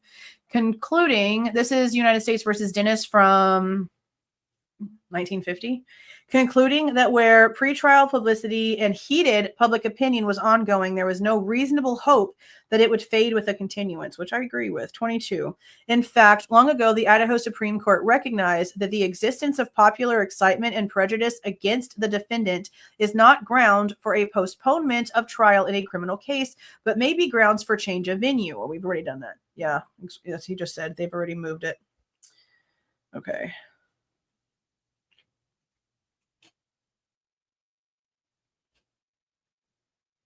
Here, there is no assurance that the pretrial publicity will fade with time. The homicides occurred over 2.5 years ago. The circumstances of the case were provocative. 4 college students in a small Idaho college town were brutally stabbed to death by an unknown perpetrator. It was an immediate media sensation and garnered widespread attention, not only continues to persist, but continues to grow. You know, the date that I actually posted the first video on this case was November 22nd. It was 11/22. I've been following it on Twitter and in the news, but my first actual video on the case was 11/22. I noticed that the other day, which is crazy. 18 months ago, defendant moved for a change of venue from Latell County due in part to the extensive inflammatory pretrial publicity and allegations made about Mr. Kohberger to the public by media that will be inadmissible at trial. motion for a change of venue from January 2024. He argued that Latell County was not large enough to avoid the bias caused by the pervasive prejudicial publicity. Defendant's motion was granted, and as a result, the trial date was continued by approximately 10 weeks. That's true. They did have to push it back already one time. That's true. I forgot about the time difference. That's true. Those additional 10 weeks have not resulted in fading media attention. It has only given the media more time and opportunity to provide coverage to a public audience, which is clamoring for answers that you're allowing somebody to leak information to. Dateline literally said this is stuff they've gotten past the first story that they did 2 years ago. That means after the gag order. Now we have Amazon coming out. We've got the witnesses that were there for the 911 call. I'm sorry, but they're supposed to be under a gag order, okay? The only people that are not supposed to be under a gag order are the family members of the victims themselves. But witnesses, people that are supposed to testify, are we supposed to sit there and believe that Hunter and Emma, or Emily, whatever the frick her name was, that all the people that were over there that morning, they're not supposed to take the stand? They all just violated the gag order. And nothing's happening. To them or the people that are giving information out. I just don't understand it. I don't understand it. The longer the public is made to sit and wait for the facts to come out at trial, the more time there is for inflammatory, speculative stories, movies, and books to circulate, and more time for prior ones to be rebroadcast, purchased, viewed, and consumed by the public. Proceeding with trial as scheduled will likely avoid negative consequences from the future publicity. Thus, the court finds a continuance is not warranted based on the media coverage. Rather, careful and patient voir dire is prescribed. Number 2. A continuance is not warranted to investigate the leak of information. Defendant also asserts that a continuance is necessary to accommodate the special prosecutor's investigation into the source of the leaks to the media and to impose accountability. With regard to the Dateline episode, defendant points out that Dateline represented that the material came from sources close to the investigation. He notes that Patterson's upcoming book on the crime promises claims to be the most comprehensive narrative of the investigation and evidence to date and is based on over 300 interviews, several individuals, including the victims' families and law enforcement, local law enforcement, hence the local. Okay, pay attention to the local. Let's go to 23. James Patterson, I know that he did not give the damn link for purchase in the court document. Are you getting a cut? Look, I am an Amazon affiliate. Okay? Which means that I have a special account on Amazon that I can log into. And it's the way, okay, my headphones right here. My light up headphones that so many of you love so much. The link for those is no longer active. Like this version of my headphones is no longer available. But while I had the link down there, if anybody clicked that link and bought those headphones through my link, I got a commission, broski. This bothers me because this is a public document. And you can't really tell by the way that the link is if there's an affiliation on it. So I'm really curious as to if somebody is getting a commission off of this damn link being in this document. That's wild. It's in there. It's freaking in there. So not only is it suspicious because I'm like, are you getting some? Okay. But you're literally like handing it to the people. Like you're contributing to this bullshit while sitting here and acting like it's not a big deal. You're literally contributing to it. Look, it even has like the trailer for the Amazon show. This dude is stupid. Wow. He also notes that the Amazon Prime docuseries promises to be told in captivating, tense, and emotionally wrenching detail by only those involved and affected by the crime. Sure. And here it is right here for Amazon. Idiots. I cannot believe he's putting the links in here. Wild. He argues that if any of the leaks came from witnesses the state intends to call or from others involved in the investigation, the information is Brady material because it would serve to impeach the leaker's credibility and may be exculpatory in nature. I don't disagree. Like, if these people are supposed to take the stand, why the frick are they allowed to go out and talk in a book that's going to be read by millions of people? Talk in a show that's going to be seen by billions across the planet because it's Amazon.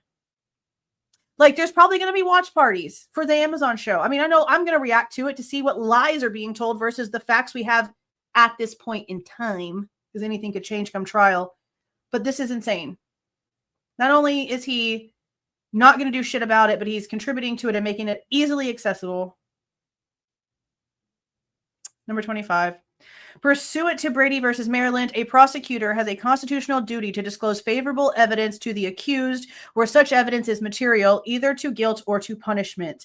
This duty covers not only exculpatory material, but also information that could be used to impeach the credibility of a key government witness, and that's Giglio versus United States 1972. Okay. He adds that if the investigation reveals that other state agents had information about the leaks but failed to disclose it, this omission would constitute a Brady violation. As noted, a continuance is not warranted where the information sought thereby is mere speculation. And it talks about Roe again. Defendant's Brady argument is built on a house of speculative assumptions. An assumption that there was a leak by persons bound by the non-dissemination. I'm sorry. What? He's getting on my freaking nerves. He's the one who came out here accusing the freaking prosecution. Go back to the documents. We had this discussion, I don't even know how many times. This is so dumb. This is so dumb. The state's document literally puts blame on the state. The defense document literally just says, someone leaked something. The state's document says, law enforcement, former law enforcement, somebody in the prosecution office, somebody on that side. And now he wants to say there's an assumption. He's the one who started the freaking investigation. People wonder why I'm so mad all the time. Because this is not just happening in this big case. This is happening everywhere. If you're not mad, then why are you even here? Like, legitimately, if you're not pissed off by the stuff that we are seeing happening in front of our faces, knowing this is like 0% of none of what's actually happening out there, what are you here for? Serious question to some people. And if that hits you right here and the shoe fits, then it's where it belongs. If it didn't, then you're good and we don't have nothing to talk about. Okay, on to the next one. As noted, a continuance is not warranted, blah, blah, blah, blah, blah. Okay, yeah, an assumption that there was a leak by persons bound by the non-dissemination order, an assumption that leakers will be found, an assumption that the leakers were law enforcement. You put that assumption out there, broski. 26. Well, the court observed in its document and records hold order, May 15th, 2025, that it appeared likely that someone currently or formerly associated with law enforcement or the prosecution team violated this court's non-dissemination order. It could have been someone from the defense team or someone not subject to the non-dissemination order. Whoever told the person not subject to the non-dissemination order is the person who should be in trouble. What? What? The court has not made and was not, by this statement, making a finding or otherwise accusing law enforcement of the prosecution of such liar. You're trying to backtrack now. If that was the truth, then you would have had both parties listed and both documents would have read the exact same way. Why didn't they? Why was the verbiage different? Don't backtrack now. It's too late. It's too late. Absolutely too late. This is stupid. Or others who maybe were complicit. All you're doing is telling me that you already know who's responsible. That's all this is doing. Honestly. Like, I feel like they know. And that's what he's like, the pill is coming out for all of that. He's trying to backtrack and lie. Okay. This is stupid. Will be testifying as a government witness and an assumption that these witnesses will likely be material. Such assumptions are not grounds for a continuance, particularly given that there is no guarantee if and when they will be confirmed or debunked. This trial cannot be held hostage indefinitely to the outcome of the investigation, particularly given the very significant chance the leakers may never be discovered. That's because you know. And just like what's really happening here, in my opinion, when it comes to the university and the frat and the bullshit-ass cover-up, you're doing the exact same thing right now. You tried to backtrack, and now here it is. Here it is, the same way that bullshit came out that the CW did with Brian Inton and all those damn liars telling everybody about the damn DNA and the IgG and just miraculously making it suddenly disappear the way y'all wanted it to. You are literally telling us you know, and you're not going to say because you know exactly who it is, and it'll look bad for you. Nothing's going to change my mind. Unless they actually come out with who it was, nothing is going to change my mind. They know he's trying to backtrack, and now he's trying to cover the shit up. Thus, the court will not continue the trial pending the result of any investigation based on speculation that it will be successful in the hope that impeachment evidence may be uncovered as a result. Motion denied. Freaking blah-de-blah. Yeah, that's pretty much where I'm at. Is there anything else worth even like paying attention to? I don't think so. I think we pretty much got it all. Yeah, I'm pretty much at that point. Like, if you're sitting here trying to backtrack and say, oh, it could have been anybody, after you literally are the one who put the blame on everything. No, it couldn't have been just anybody. You already had it in your mind who it was. Don't try to take it back now because it's game time. Or because you actually found out and now you're trying to, like, save yourself.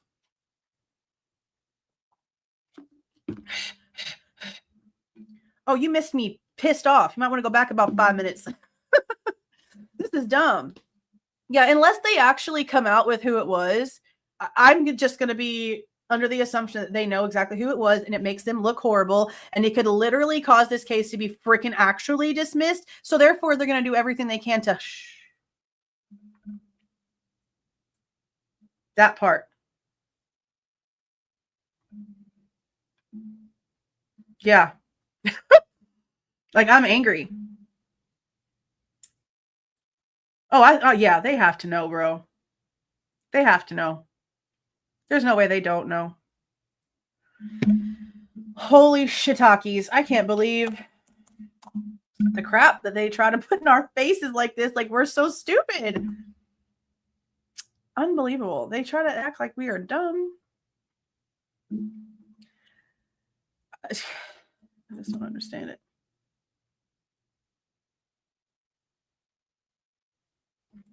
Exactly. In Delphi, the guy who took the pictures of the pictures on the table and spread them around, the charges got dropped. But he went to jail for a little while. At least, like, something happened in the eye of, you know, the public.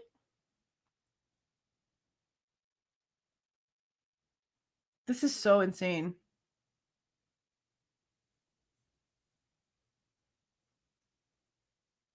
Insane. Yeah, before trial, I mean, trial's going to be coming up in another 2 months. I've got plenty of time. I'm going to lay out my entire theory. I can't really give names other than I really feel like it has to do with the fight that happened, like, with Ethan at the party, and that it was just like the final straw. And somehow they found out that they were the ones responsible, and that's whenever the university stepped it into gear to be in the spotlight from there on out. Because what would happen to that town? Literally everything. If they were to find out that multiple people from a Greek fraternity went over there and went ham and stupid, and it went everywhere that it did, and all this crazy stuff happened, do you think that they would just come out and be like, yeah, it was them? No. The whole Greek row would be shut down. The school would be freaking shut down. Everything would be shut down simply because Greek was involved. Simply because Greek was involved. Even though the house was off campus and they were paying bills and utility bills, and they signed leases, and they were mixed up sororities, and none of them, oh, well, two of them, I guess, two of them. Was it like Maddie and Bethany? Maddie was Bethany's big or something like that. Something like that. I don't remember. Honestly, I don't really pay attention to all that freaking Greek stuff. But I just know in my, like, if there's something in here, okay, I just know it. I just know it. It only takes one domino. It's just like a raindrop. The ripple effect. It only takes that one little drop to do so many things at one time. This is insane. I think they know. Yeah, whenever he's the one who came out and said, yeah, it was on that side. Now we have to pull in a special prosecutor so we can find out. To me, hell yeah, they do. I've always thought that. Like, I know that, like, 4chan is just 4chan. But whenever it's so precise, down to the time it would take to walk there, do whatever, and come back, and the timing that it would have taken for them to walk there, do the deed, and come back is literally the small amount of time that they're giving us for Bryan to have been the one to have done it. Except in that theory, it's multiple people, which makes it more possible for it to happen in such a short amount of time. This whole thing is just so gross. They would lose everything. They would lose everything, everything and everything. Thank you for the $49.99, Rose. Holy crap-a-moly. I appreciate that very much. Yeah. Everything in my gut tells me it's the school is doing a lot. And look, I hate that I have to say stupid shit like this because I know that y'all hate it whenever Daniel over there freaking does it. But I've mentioned this in the video. Whenever, do y'all remember when I said, bookmark this? I wish I could say shit. I can't say shit. But if I could say what I want to freaking say, then you would know why I'm holding on to why the frick the university has to be involved in this some way. I cannot wait. I need to be, I can't wait. I'm so glad I keep screenshots. I have screenshots and dates and everything. So as soon as this information comes out, I'm throwing the screenshot up. I swear on everything. This makes me so mad. They don't even care. They don't even care. Yeah, Caramel over here is actually, I don't know how many of you saw this. My video that I posted earlier, we are sponsored by Southern New Hampshire University now, okay? Amazing, freaking amazing. When I premiered that video, someone said that his ex-girlfriend got her librarian degree from there. It's like one of the very few schools you can actually get your official librarian degree. Caramel is already going to that school. For criminal psychology. So that's freaking cool. I love seeing that. Love seeing that. Oh, I know. I'm from a college town. I was born and raised until I was 15 in a college town. And the stories coming from the family surrounding Shriner University in Kerrville, Texas. Okay. Yeah. Talk about actual satanic cults. Talk about people literally being caught in the tunnels and going to jail because they were doing satanic cults. Like everything that Rory was talking about, he wishes would have been going on with the tunnels, actually happened in my town. Yeah, insane shit. Insane shit.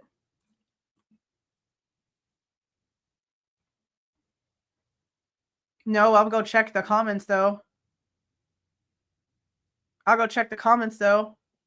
Is it like a recent article or from like a while back? I mean, it makes the most sense to me.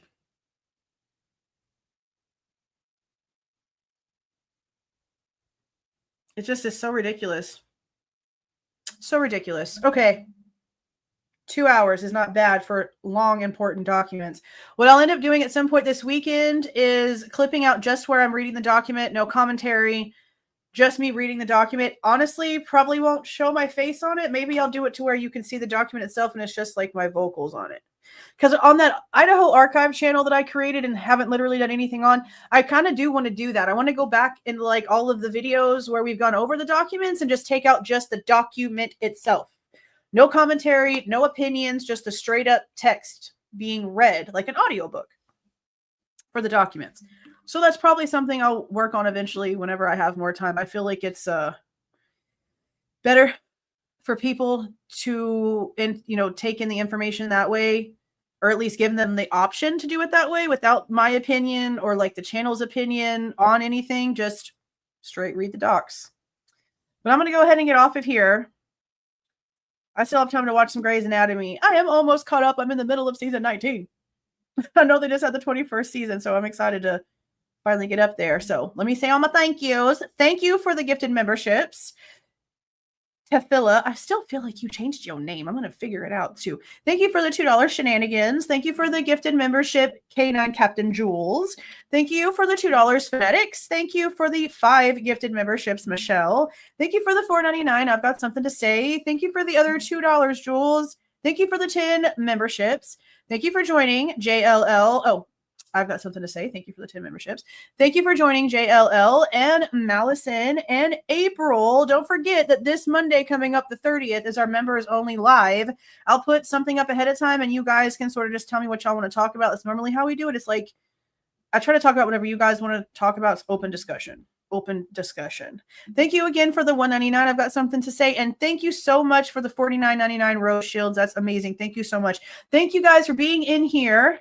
We do this every Thursday as much as humanly possible. I would like to add another night. I'd like to add at least one more night and see how well that works with my schedule for now, but I just don't know which night would work the best. So maybe I'll put a poll up and see which other night besides Thursday the majority of you guys are on here. Like, I know what my analytics tell me, but a lot of people, when it comes to being able to participate in lives, like, it's different than being able to just like view a video. You know what I mean? So we'll get all that figured out eventually here soon, because I would really like to do one more night a week, like on the actual schedule. Okay. Thank you so much for being in here. Let me go ahead and roll out. If I get the right one, I got the wrong one last time. Let me go ahead and roll this out. Please do not forget to leave a like on your way out and subscribe to the channel if you are not subscribed already. Okay, you guys. See y'all.